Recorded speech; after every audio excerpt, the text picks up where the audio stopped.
In contemplating the causes which may disturb our union, it occurs as matter of serious concern that any ground should have been furnished for characterizing parties by geographical discriminations.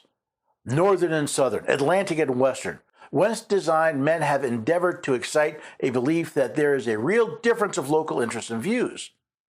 One of the expedients of party to acquire influence with particular districts is to misrepresent the opinions and aims of the other districts.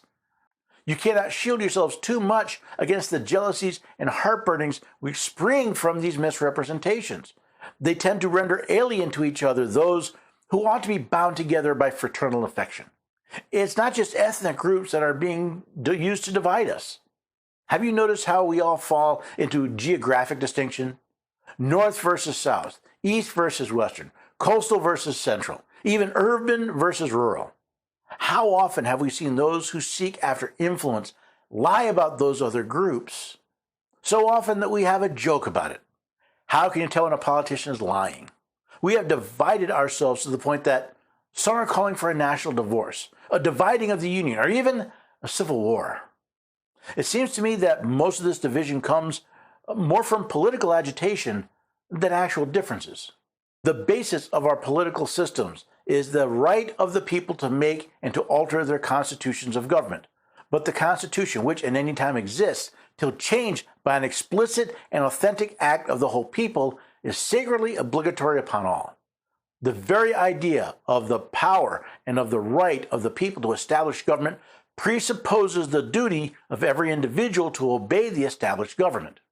For this union to exist, all parties must agree to the obligation of following the Constitution established by the people. We create governments via constitutions. Until the people change the powers and functions of the government established by the Constitution, we are all obliged to follow that government. However, what happens when that government violates the Constitution which created it? As the Constitution states, we owe our allegiance to the Constitution as the supreme law of the land, not to the men who may pervert it. Yet how many today even know what the Constitution says? You're almost certainly not going to learn it in the law school where they teach the opinion of judges supersedes the supreme law of the land. If we do not read the Constitution for ourselves, how are we going to know whether an act of Congress, a regulation from the executive branch, or the opinion of a judge is obstructing the supreme law? How are we to know if those who serve in government are obstructing the very law they swore or affirmed to support?